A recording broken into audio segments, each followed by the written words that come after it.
locations. So what made you choose Locust Point? And, what was that process? I mean, deciding to open a tap room, I mean, why? And what kind of hurdles did you jump to make that a reality?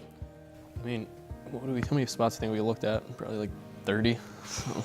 At least like 10 in person. I mean, thousands online. Yeah. But it came down to 2 locations in the end. And we're here. The other one is another brewery now. Yeah, Monument City actually went into one of the spots we looked at first, but I think we really wanted a neighborhood kind of location, a spot that was kind of a niche area, and we found Locust Point. It's like an up-and-coming neighborhood. There's tons of families walking down Ford Avenue all the time. We're in like a hustle and bustle kind of business and retail center here.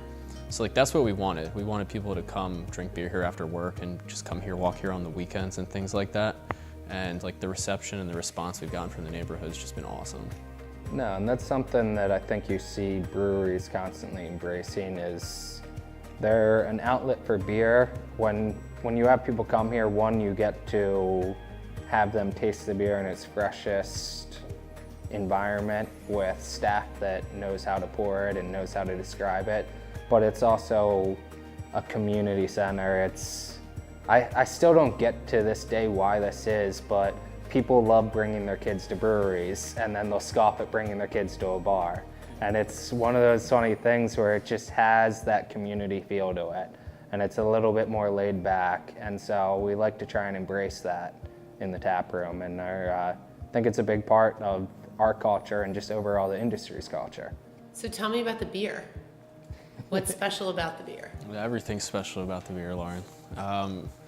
Like I said, we made a huge change when we came here. The beer we used to produce was mediocre at best. The beer we produce here has so much love and passion behind it. Like myself and Dave down there and Taylor and the other guys who kind of help on the production side. It's just like a culmination of tons and tons of creative process. And we kind of have a slogan here, which is slow beer.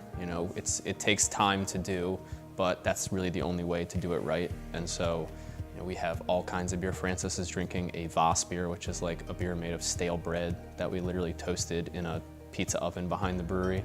I'm drinking a dark, like black lager pretty much, and it took over 2 months to make.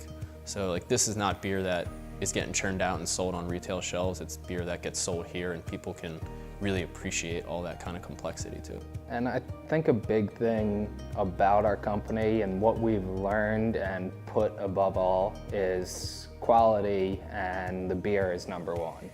When we do a beer like that Schwartz beer, that is not extremely popular in the market. If we brewed more Green Machine, it would sell out way quicker.